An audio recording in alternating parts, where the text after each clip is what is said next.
നമ്മുടെ പാളയംകോട് മഴയുടെ ചോടെ മറിഞ്ഞു പോയി കേട്ടോ. കൊലയുണ്ടായിരുന്നു, കൊല ചെറുതാണ്. അപ്പോൾ നമുക്ക് ഇതിൻ്റെ പിണ്ടി എടുക്കാവേ.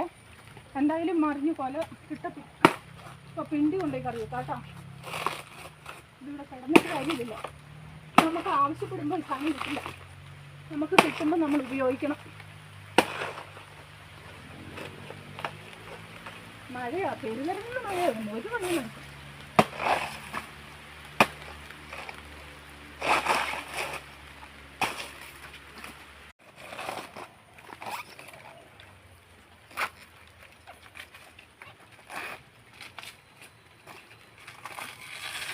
വലിയ വിഷമില്ല കേട്ടോ.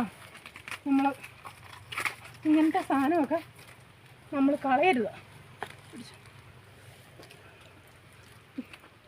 നമ്മൾ കടയിൽ പോയി ഓടിച്ചൊന്ന് വിഷം മേടിച്ച് തിന്നുന്നേക്കാളും ഭേദമാണ് നമ്മുടെ വീട്ടിലെ വാഴപ്പിണ്ടി ഇങ്ങനെയൊക്കെ ഒടിഞ്ഞു കടി പോകുമ്പോഴേ കൊലച്ചതിൻ്റെ ഒക്കെ ഉള്ളൂ കേട്ടോ. കൊലച്ചതിനെ പിണ്ടി ആയാലും ഇത് കൊലയായി കിടന്നുപോയി. അതുകൊണ്ടാണേ. കണ്ടോ, ഇത് കണ്ടാൽ തന്നെ എന്ത് സുന്ദരനാണ്. ഇത് നമുക്ക് 2 കറിക്കുണ്ട് കേട്ടോ. നമ്മൾ കളയുന്നില്ല. ഇത് നമുക്കിന്ന് തോരൻ വെക്കാം. ഉപ്പിലിടാനും ഒക്കെ നല്ലതാണ്. ഇന്ന് നമ്മൾ തോരൻ വെക്കും കേട്ടോ. അപ്പോൾ മഴയാണ് വരുന്നത്. പോകാം.